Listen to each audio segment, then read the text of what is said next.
My job is to somehow make them curious enough, persuade them by hook or crook to get more aware of themselves and where they came from and what they are into and what is already there, is to bring it out.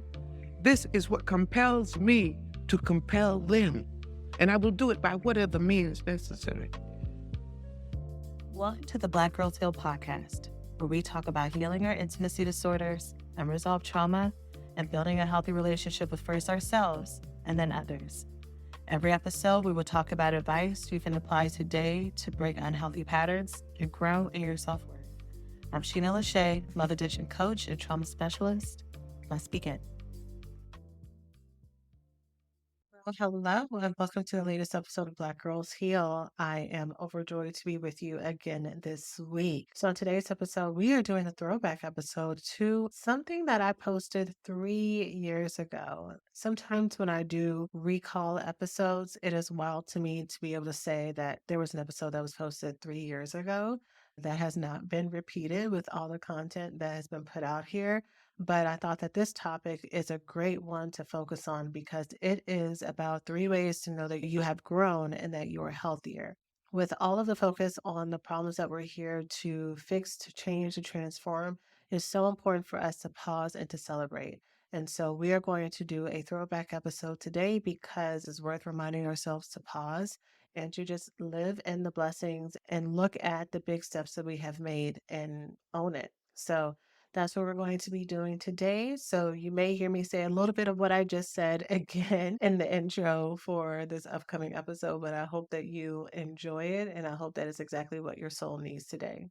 So that's it for now. Let's go ahead and jump on in. Thanks for listening to this week's podcast. Before we get started, let's take a small break to say thank you to this week's sponsors. So it's summertime, and that means it's a season for sundresses, shorts, and maybe a bikini or two. And with our skin being more exposed, it is so important to keep it moisturized, soft, and supple for our moments of fun. That's why I love Osea's Undaria Algae Body Oil, because it instantly improves my skin elasticity and is the perfect scent of the summer. With the notes of mango, mandarin, grapefruit, lime, and cypress, I get compliments all day about how great I smell. I love the silky feeling of my skin after using the products, especially after a shower, and my skin has never looked so firm and naturally glowy. And in this stage of life, I'm also making sure that I'm feeding my skin products that are safe for it. So I love that Osea's products are clean, vegan, climate neutral, and cruelty-free. Get healthy, glowing skin for summer with clean, vegan skin and body care from Osea. Get 10% off your first order site-wide with code BGH at OseaMalibu.com. You'll get free samples with every order and free shipping on orders over $60. Head to OSEAMalibu.com and use code BGH for 10% off. Hello, ladies, and welcome to the latest episode of Black Girls Heal. I hope that this finds you well. I hope that it finds you with a bright, shining face, and I'm sending you all the love that I can from my little corner of the world. In today's episode, I really want to talk about the importance of giving yourself credit. The importance of recognizing signs that you've grown, because a lot of times we can stay stuck in narratives that no longer fit us with not acknowledging the growth that we've made. And that can be just as detrimental to our healing process because we are the blockers, because we are the ones that are in front of us making forward movement. So let's talk about it. First, I want to talk about where the inspiration for this episode came from. So I was talking with one of my coaching students about just something that they were working through.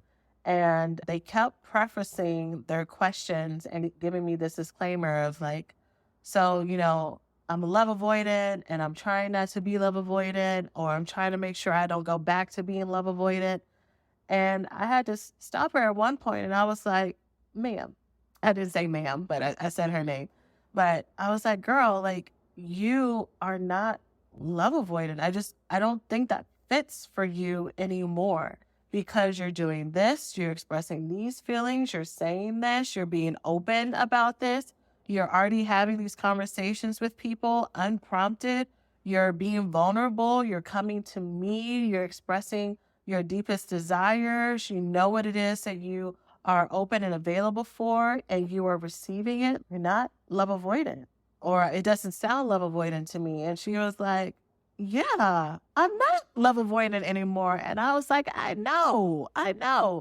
And even though we all have our process, there'll be different times that we will have like symptoms or things that we can always grow in, or signs that we need to be open, right? We need to be open that we're always growing and available. But in this instance, she was labeling herself something from her past, something that no longer applied to her. And it was keeping her stuck. It was keeping her from being able to see how much progress she's made. It was also that label making her afraid that she was going to make a mistake in the future, versus seeing how much power and how much wisdom and how much promise and how much love she already had available to her right here today.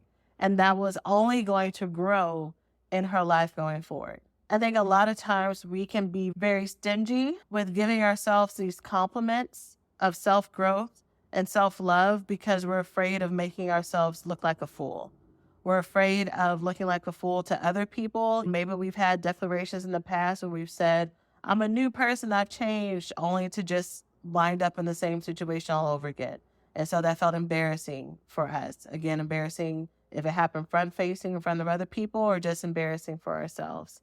And so we will tell ourselves that this is humility, to give these disclaimers, to always be aware of where we came from. And y'all, I think when it comes to this healing work, it is best for us, yes, to learn from our lessons, but for us to always be growth oriented and always be using language that focuses on how strong and how amazing we are today. That always gives us credit for the steps that we're taking. I'm trying to go around the points of this episode before I start talking about them, because I know sometimes I do that in the intro. But in this episode, I want to help y'all out by actually just giving you 3 signs. There may be a bonus one, but giving you 3 signs that you have grown, giving you 3 signs to show that you can start celebrating now the progress that you have already made, instead of waiting for this magical place or state that probably doesn't exist, of you reaching this place of nirvana where you are floating on air, cross-legged and untouched, and nothing bothers you. You're human. You are human. You're going to be enraptured with love and joy and purpose and promise and excitement. And then you're also going to have moments that are like really crappy, and you're going to be in a bad mood, and you're going to be cramping, right? You're going to have the ups and downs. And I need y'all to be able to celebrate yourselves today. So let's talk about celebrating ourselves today. So the first way to show that you have grown as a person is you pause before you react, even when your feelings were hurt, okay? That there's a little bit of a gap. Even if the gap is 5 seconds, but you still react in a way that maybe you don't want to, the fact that you pause is huge. Do you know how hard it is to change automatic reactions and responses? Those of you who were equipped and born with being very vocal with your feelings, I've said before, I envy y'all sometimes to just be able to talk without a filter, sometimes even though it may have gotten you in trouble. But if that is you, someone who has talked, like when you have something to say, you say it. And one of the things that you've had to learn is how to just pause a little bit before you say exactly what you want to say. That is huge. That is amazing. And you should pat yourself on the back for that. All other responses as well, or all other reactions. Maybe you're someone who was known to send a long text or a long email, and you stop doing that. And now you pause and you're like, do I want to say this to them or do I not? Is this better as a phone call? Even considering that thought, whether or not you call them or not, the fact that you're thinking, maybe I should call them instead of sending this as a text, is growth. Cutting people off. Have you paused before doing that? Have you reconsidered maybe there's something that I need to look at for myself before you immediately assign blame to other people, which is another really common defense mechanism? Do you yell, or have you in the past yelled and gone off on people, but you paused before you did that? You caught yourself, you woosawed, you count to 3, You read the room. All of these are things to celebrate about yourself. Have you worked on not gossiping? Have you worked on learning how to talk about other things outside of other people's business? Have you learned how to not be as petty and still show up for people? All of these are things, again, for you to look at and not to diminish just because it doesn't look how you think it should look, or is not as big of a deal of the growth that the person next to you is making or what someone else is talking about in their own self-development work. This is big for you. Second sign that you need to celebrate your growth as a person is that you are more open to seeing the alternative viewpoint. Maybe you have been someone who was always very focused on how you felt and that being the only evidence that you needed, or is very hard for you to see the other person's side. If you are now open to considering maybe there are feelings on the other end of it, even if you're not at the place where you're open to fully receiving it, the fact that even that is a baby step that you've made, I want you to pat yourself on the back. I guess I'm just playing through conversations that I will have with people where they will tell me something that they've done and then they'll quickly follow up with, but I'm still doing this. Girl, but the fact that you're doing the first part, the fact that you have changed a behavior that you've done for 30, 40, 50, 60 years of your life, that's been ingrained in you and you've changed it, girl, that is amazing. That is amazing. Rounds on me. Proud of you. Cheers to you. Some other specific examples of this are maybe you check the facts with people. This is one of the skills that I teach my coaching students and also what I used to teach my therapy clients as well. Checking the facts, what that means is when you are talking with someone and you feel very sure that what you're thinking is actually what's happening, you still check with them to make sure that that is actually the case.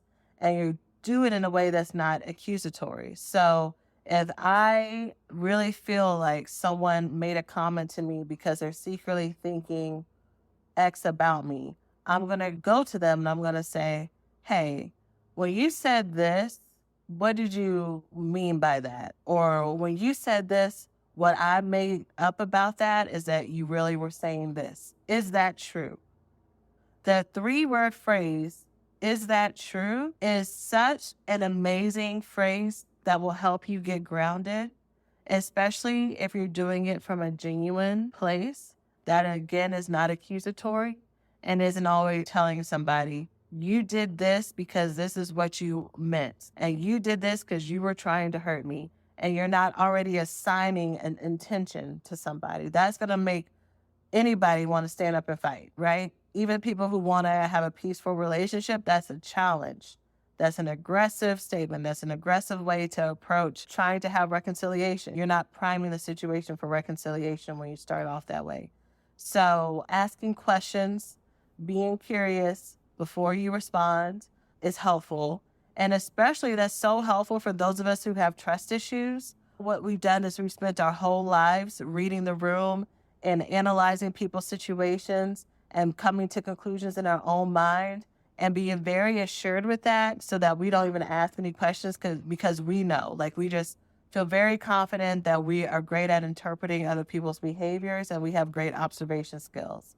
But we can't understand why relationships are not working out with us. Maybe our interpretation and maybe what we've stored away as a true behavior analysis is actually faulty. Maybe what we've stored away in our brain to be truth is actually just a defense mechanism and a coping mechanism that filters people into certain groups, and we have to actively unlearn that. And the only way that we can unlearn that is whenever we're triggered and someone said something that we attribute it to mean that they're trying to be mean, they're trying to be nasty, they're trying to be manipulative or whatever it might be, that we go to them and we check the facts. We say, hey, when you said this, this is what I made it up to mean. Making it up is a very non-intrusive way to share your thoughts that doesn't accuse people of something. Because it's true, you're making it up. They didn't tell you if they meant that. They didn't tell you that that was their intention. You're totally inventing that. So when I go to them and I say that statement, this is what I made up about what you said or what you did, is that true? And they tell me, no, that's not the truth. We have a choice.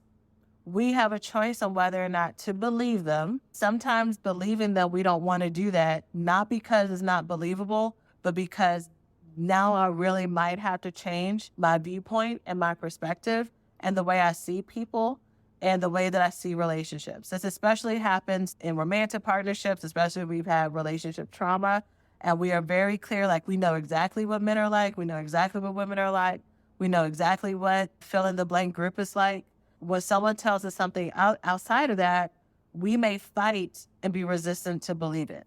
So you have a choice. You have a choice to either accept it and start to look for evidence that maybe your belief on this is wrong and just kind of store it away, but at least it's wrong for this person or this situation and you go with it. Or you get to say, no, you're lying, and hold on to that belief and hold on to that truth and hold on to what that belief and truth gets you in your relationships as well. So I hope that made sense. Another example of seeing the alternative versus how you used to always see it is for my ladies who would always go into fantasy mode about people that you were dating. And so maybe now when you see red flags, you don't gaslight yourself and say, no, it's not that big of a deal, but you're actually able to acknowledge it. The way that the women I work with won't give themselves credit with this is they will, they've started dating and started dating again as this healthier version of themselves. And so now the joke that they may make sometimes is that dating is kind of ruined in one way because they can't romanticize all these red flags with these people anymore. Like they see it, like they see it from a mile away. But then there's still the part that this is where they self-criticize. Is they're like, well, I still went out with somebody and I didn't catch the red flag from the first sentence that we met each other. And it's like, you used to have long extended relationships with men who had bright, glaring red flags, and you would create a whole life with them. And you would completely ignore everybody else and just bend and twist yourself for these men. And now, from the beginning, you see it and you walk away. You have changed a life pattern that has held on to you for decades. That is amazing. The fact that you see it.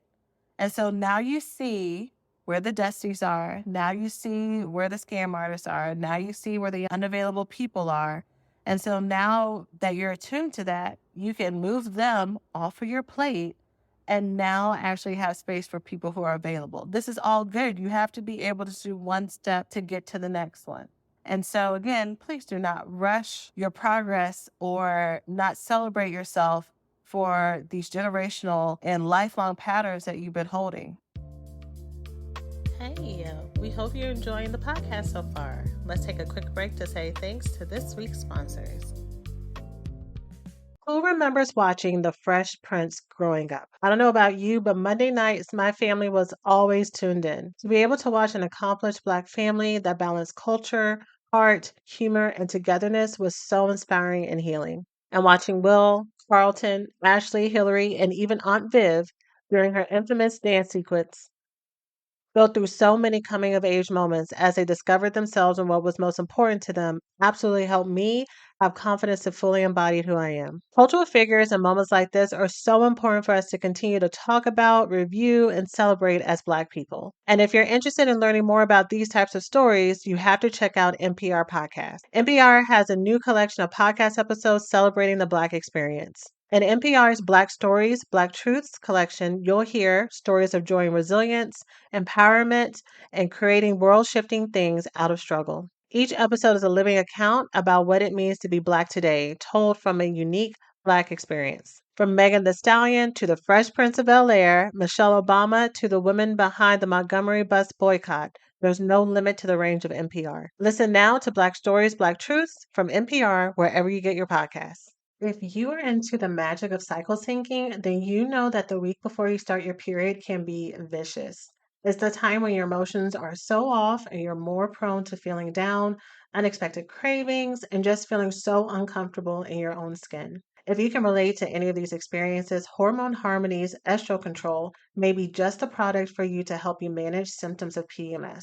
Happy Mammoth, the company that created Hormone Harmony, is dedicated to making women's lives easier. And that means using only science backed ingredients that have been proven to work for women. They make no compromise when it comes to quality, and it shows. And the biggest benefit, quote, feeling like myself again. That's what women mention over and over in their reviews, and there are over 17,000 reviews for Hormone Harmony. For a limited time, you can get 15% off your entire first order at happymammoth.com. Just use the code BGH at checkout. That's happymammoth.com and use the code BGH for 15% off today. Attention to all my proud plant parents. It is time to give all of your plant babies the best nutrition you can, starting from the bottom up, and that starts with the best soil to help them grow happy, nourished, and strong. Coast of Maine is an organic soil brand that is approved for organic growing and has been sourced from ocean waters and farms for over 28 years. With a full range of products to support every garden and lawn, Coast of Maine products are made to restore roots to the natural world. If your soil lacks appropriate nutrients for success, by adding Coast of Maine products, it will help regenerate the healthy microbes in your soil and set you up for gardening success. And if you have a vegetable garden, not only do you benefit via an abundant harvest, but find that there is less need to maintain and feed throughout your season. Coast of Maine continually perfects the art and science of sourcing, mixing, and composting products worthy of the people and place that inspired their brand and the healthier world it was built to serve. Coast of Maine believes in nurturing relationships with local retailers. The products are carried by tons of local retail partners who can provide advice and insight that is not found in the big box stores. Coast of Maine knows from beginner to expert, anyone who takes a hand to the land has something to offer the growing community for gardeners everywhere, which is why I love how they make organic gardening simple and approachable for everyone. So let's get growing. Visit coastofmaine.com to find a local retailer near you. Coast of Maine, like the state with an E.com. Same thing with having emotions. You get into healing work, and sometimes, not everybody, but sometimes people will have a belief that they're supposed to be at this really positive, high vibe, high energy, high joy, high love state at all times. Maybe I'll change this belief a year from now, but today I just fully believe that that is not possible. And I believe it's not possible just for the biological scientific fact that we are human beings that are influenced by our hormones, that there is a monthly cycle that directly impacts our emotions and how we feel based on what is neurologically happening in our body. And yes, we can get into cycle syncing and working with our emotions and optimizing our body based on what's happening with us throughout the month. And I hope to have an episode in the future with someone talking about cycle syncing and what that is. And if you don't know what that is, go ahead and Google it. But it's basically optimizing what you eat, how you treat yourself, your exercises based on where you are in your cycle throughout the month. We don't just have one phase of our cycle every month.